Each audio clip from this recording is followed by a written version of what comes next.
What's up? Welcome back to my channel, and if you have never been here before, welcome. I'm Diana. I'm the creator of Money Boss Mama, where I teach women how to become a money boss from the inside out. So in this video, I wanted to share just some quick tips that you can use when you are unfortunately falling behind on bills. And yes, I have been there before multiple times, but I have always found a way to pick myself back up as long as I had a consistent source of income. But before we get into it, I just want to say, if you are someone that is falling behind on bills, please do not get discouraged, because when you are too much in your head, you are stalling yourself from progressing and seeking out opportunities. So just know that you are in a temporary stage. This stage is not permanent, and you are actively working to improve your finances. Never be too embarrassed to reach out for help. Never be too embarrassed to say that you need help. And also just stay encouraged, because mindset plays a huge role whenever you are managing your money. So without further ado, let's go ahead and get into tip number one. So first things first, you want to list out everything that you owe. We are not going to run from our problems. We are going to face our problems, stare them down, and then create an action plan to get over this temporary stage. So you want to list all of the bills that you are past due on, or the ones that are up on the chopping block, as in they're about to be past due. And you want to list them from the most past due to the ones that are more current.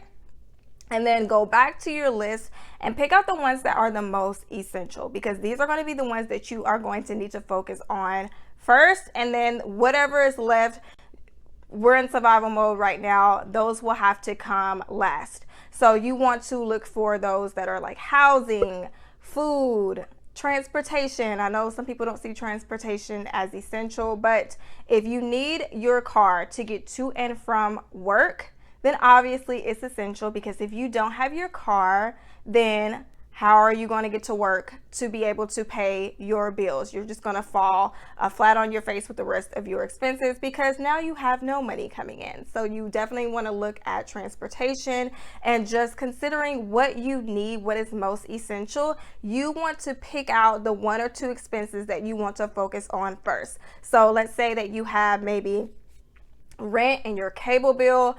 Obviously, your rent would need to come before your cable bill, so you're going to focus on your rent first. And then once that is current and you have enough money freed up to where you're not paying out more because you're past due, then you can roll over to your cable bill to then get that get your cable bill up to date. After you get your past due bills all listed out from the most past due to the most current, and then you've identified the ones that you need to focus on first because they are the most essential, you want to then move into cutting and reducing. So yes, it was coming. Obviously, we're past due, so we're going to have to let some things go. We're going to have to cut and reduce our expenses, because we're going to need more money to get ourselves current. And if you are someone that's like, I really don't know where my money is going, so you're someone that knows when your bills are due, you know how much they are, but as far as the rest of your money, you have absolutely no clue where it's going, you're going to have to track it. So I always recommend gathering the last 3 to 4 bank statements from every single financial institution that you're using, so every bank, and then going through those transactions to see what statements, to see what transactions that you're making regularly. You have to know exactly where your money is going so that you are able to identify what you can reduce and or cut. So you want to go through every transaction and then mark it as whatever type of expense that it is. So if you see McDonald's, we all know that's fast food. So write out fast food beside that transaction. And then if the next transaction is like I don't even know what retail stores are still open, retail stores. Forever 21, we know that that's shopping. So you're going to mark it as personal funds or shopping, whatever you have it listed as in your budget. And then you're going to add every type of expense together from every single statement. So that's why I always recommend labeling what the expense is. So every expense that you see as fast food, you want to add it together from every statement, and then get the average, divide by the number of statements to get the average, so that you know on average how much you're spending on that particular type of expense. And then compare to what you have budgeted. If it's over, you know you've been overspending. If you have no budget, this is the time to get on a budget.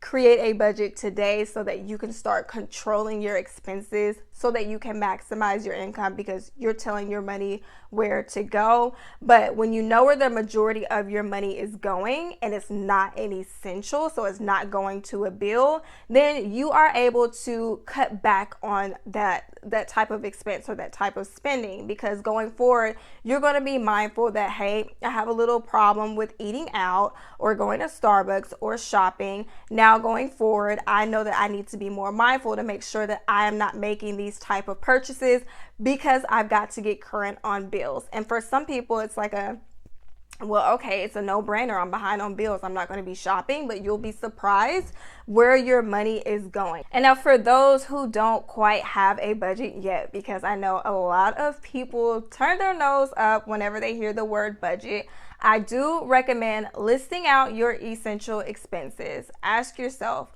what do I need to survive right now? So we know we need a roof over our head, we need food, we need clothes, we need a car, our car, we don't want to be chasing down the repo man. So we want to list all of the essential expenses first, not necessarily the ones that you are past due on, because some of those may not be essential, but what you actually need to survive. Because right now you are in survival mode. You should only be focused on the expenses that are absolutely necessary. And then once you plug those in, then you can add in the rest of those bills that you are behind on. So if it's like a cable bill, a phone bill, things like that, you can add those in. And I say to add in your essential expenses first, because you want to make sure you have enough to pay for those, and then add in the rest of your past due bills.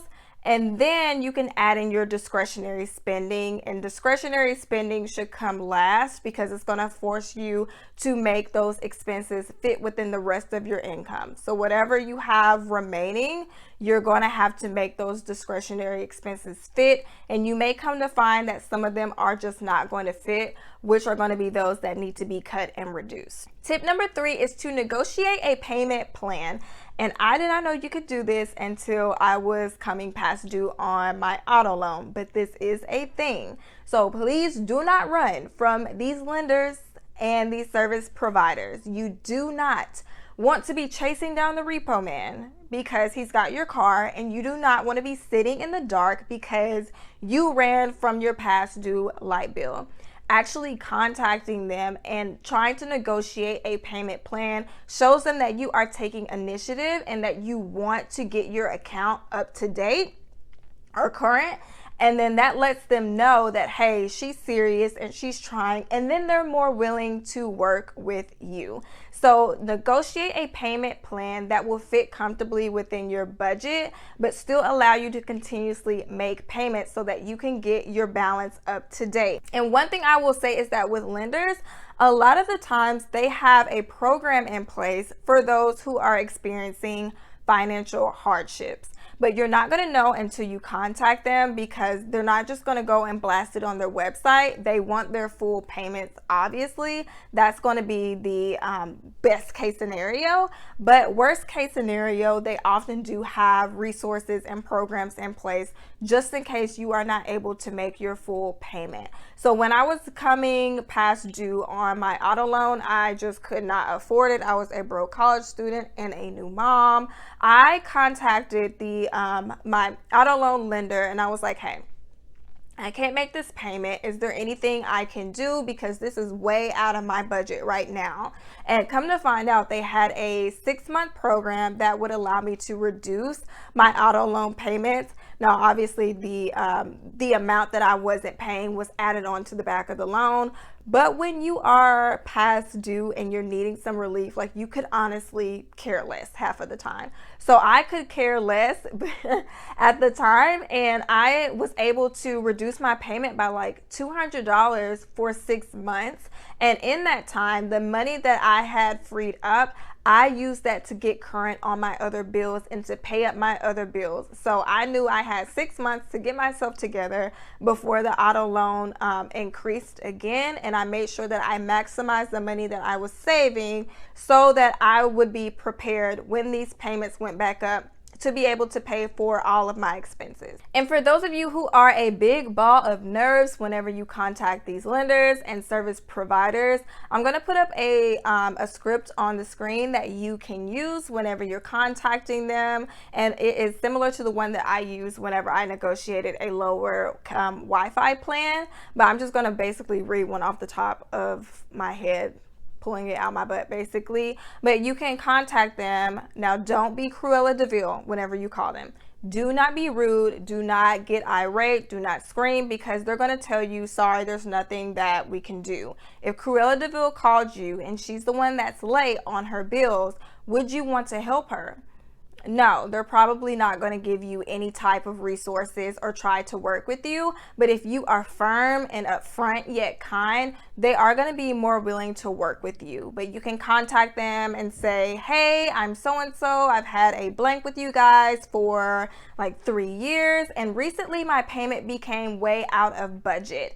How can I get this lower today? What resources do you have available? Do you have any discounts? Because I'm really needing to get this lower today so that I am able to continue to use these services or to continue to da-da-da-da-da.